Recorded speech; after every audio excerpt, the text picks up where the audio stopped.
Before we had gone on a road trip across the US, Thomas and I had had all sorts of adventures in California. We hiked through Point Reyes, we snowshoed at Lake Tahoe, which was still well within winter's embrace, and we had experienced the Pacific Ocean coast. But after all that, it was time to return to LA on Route 395, driving along the Eastern Sierras, and there was a whole lot to see along the way.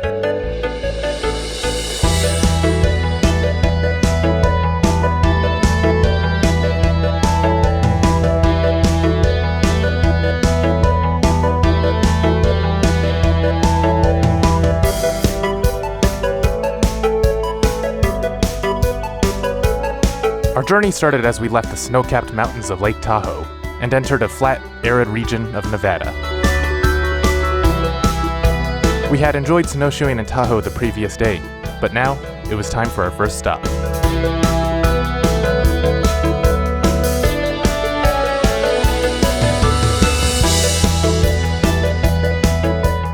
We stopped in at a local diner and casino for a bite to eat after seeing an ad for a decadent treat. What are you thinking, Andrew?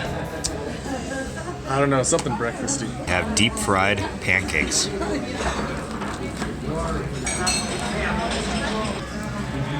the whole state of Nevada, this is the most sinful thing ever. It's really good. It was a good breakfast. It was really good breakfast. It's like biscuits and gravy should not be classified as food. I took you backpacking. I took you snowshoeing. We went on a cruise in Tahoe. Now we got to try something different, and that's just good old classic road trip on the eastern side of the Sierras. A stop in Nevada for some hearty breakfast is a good way to kick it off. Yeah. The fun part is he doesn't know exactly where I'm taking him, but basically we're going down from Tahoe all the way back down to Los Angeles. A bit more of a laid-back trip. Yeah, I think we earned it. Yeah. I'm just glad you're driving. I'm gonna take a nap. There you go.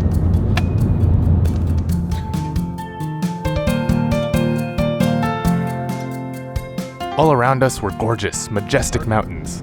But besides the stunning scenery, this land had some quirky places to stop by as well.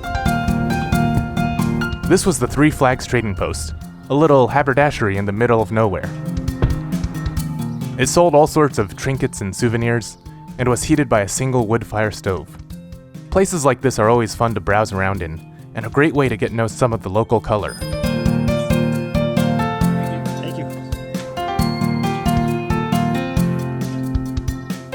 I love places like that. I mean, you see it everywhere in these sort of towns that are near wilderness areas. These small little stores that are family owned, and they've got all these like little trinkets and kitschy things.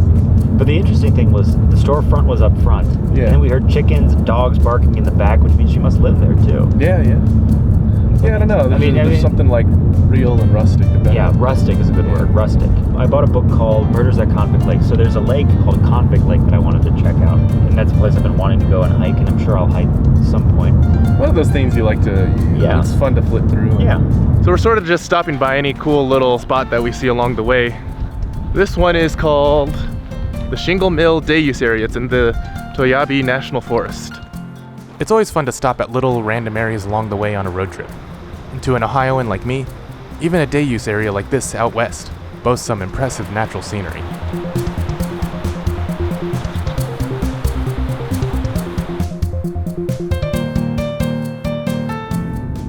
Before long, we were on our way, back in California, and we soon came upon vast swaths of snowy mountains.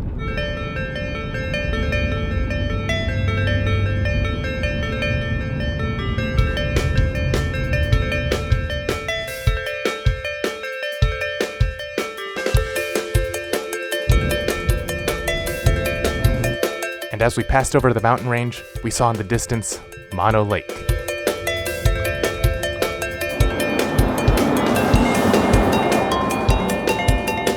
We got out to enjoy the scenery, and we were clearly not the only ones who were captivated by the view.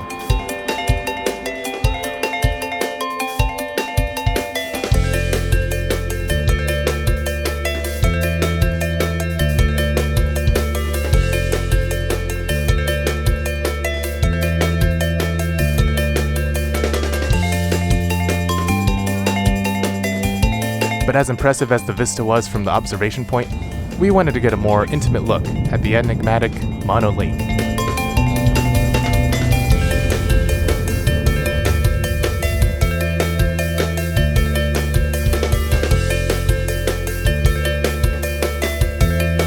So, we got out and went for a short hike. The bright, crisp blue water was stunning against the subdued yellows and browns of the surrounding landscape.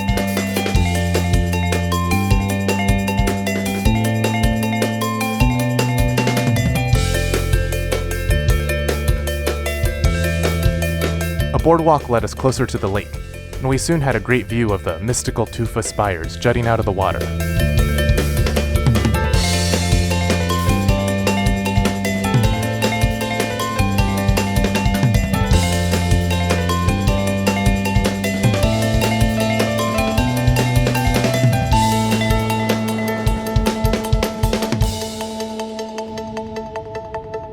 As we returned to the car, we shared our thoughts about the lake.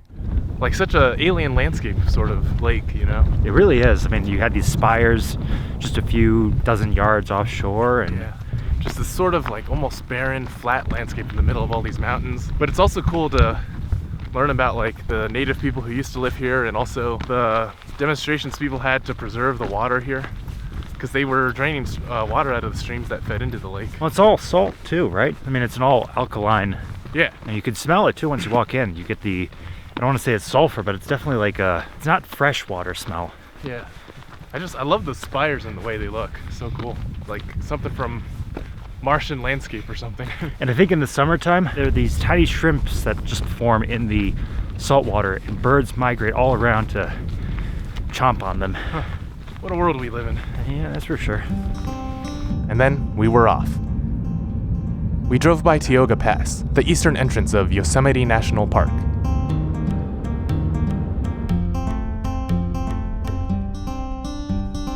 All around us was a rugged, beautiful western landscape. We soon entered Inyo National Forest, the same national forest that leads to the summit of Mount Whitney.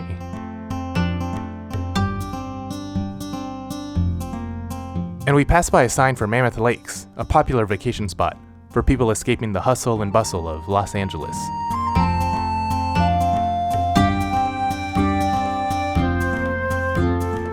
Then, we arrived at Convict Lake.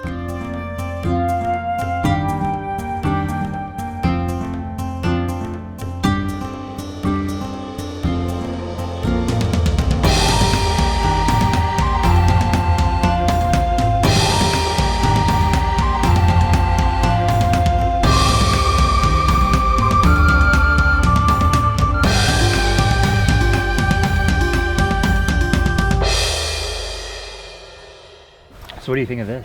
Oh, this is beautiful. I mean, it's like everywhere you go, it's just more and more amazing snow-capped mountains, clear water.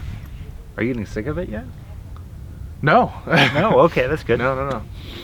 You know what, one of the things though I gotta say is, because we're doing this in the winter time, there aren't nearly as many people here, which is fantastic.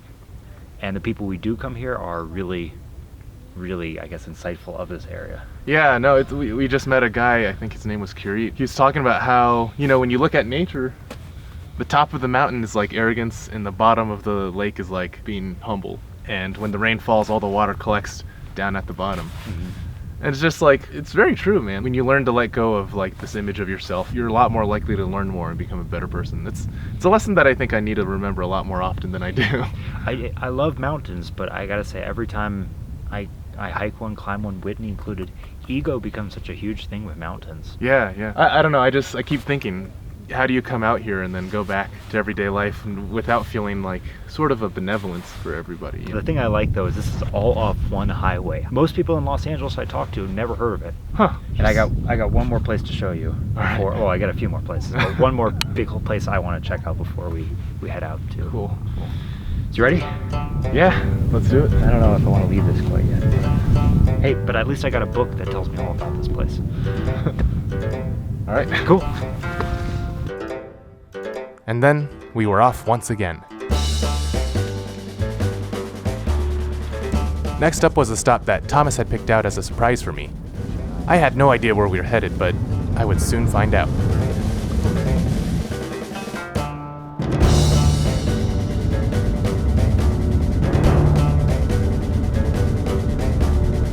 A rocky, unnamed road led us to our destination.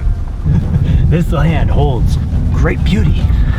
you've never been where we are right now. No, I have not, but I have seen pictures of it, and I really wanted to go. I was gonna say, it sounded like you didn't even know what we were here for. Oh, I know what we're here for. You don't know what we're here for, though. At our stop, a well-maintained path led us through an incredible landscape full of yellow grass, the sort of imagery you conjure up when you think of places like Mongolia. And before long, I realized where we were. Well, I think by now I realize what it is.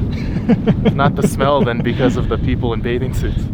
But this is gonna be awesome. There you go. I can't tell you how excited I was to experience natural hot springs for the first time in my life.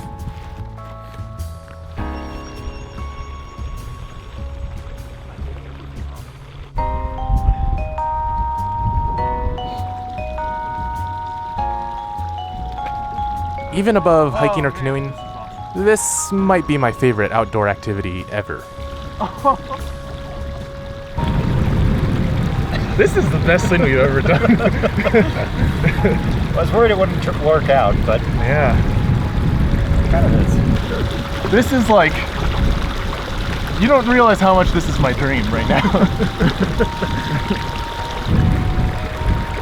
I'll take a Mai Tai, rim, salt on the rim. The hot water was the perfect complement to the cold winter air. And as we relaxed, an interesting stranger introduced themselves to us. Okay, so while we were hanging out in the hot springs, we met another YouTuber. Hi, I'm Keiko Cakes. So many look awesome where we people here. are. I mean, look at this. Yeah. We're in like a heart-shaped hot springs. Like, is this real life? Yes. I think I might have died and gone to heaven. It's just another Monday. Yeah. So, Thomas, this is literally one of my dreams come true. I mean, hot springs out in the beautiful wilderness. I'm so sorry for everyone who is not here with us right now. All the better when you meet great people, and the weather is perfect for hot springs. It's nice and chilly out. Yeah, I'm kind of sad we have to leave now. We got a lot more to do. Yeah. Can it top this though? Probably not. I know the answer, it is no. But we'll go anyway. After experiencing that sublime slice of heaven, we were resuscitated back to life, and once again on the move. We drove through more of California's vast open meadows, surrounded by its colossal mountains.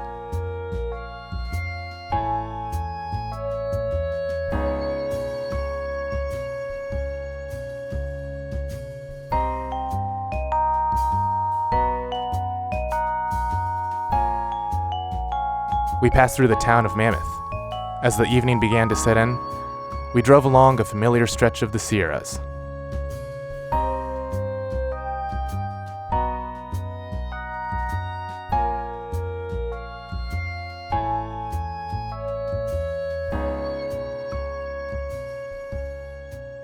We passed through Lone Pine and drove our way to the Alabama hills. As we went along, the distinctive rocks conjured up some good memories. So back in 2017, Andrew, Robby, and I hiked to the top of Mount Whitney, and ever since then it's really held a very special place in my heart. It's a beautiful mountain, it's a beautiful hike up. They have all these wonderful people here, and I've taken a lot of friends here, and I've met a lot of friends here. So it's always, always nice to be back.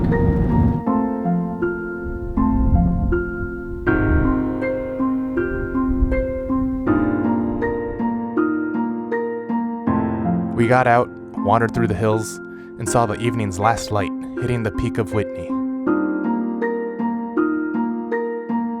Dusk had set in, casting Mount Whitney and the mysterious Mobius Arch in an otherworldly light.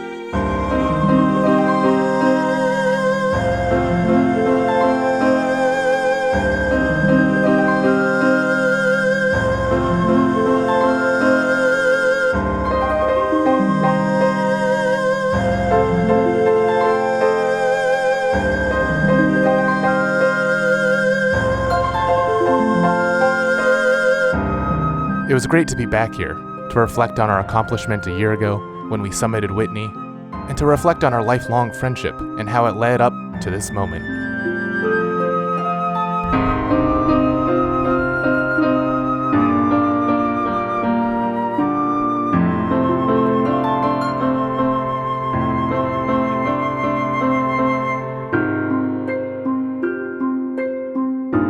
But now, it was time to head home. After our time traveling through California, we would be joined by Bryan and Robby. And it was then that we would embark on our truly epic journey across the US.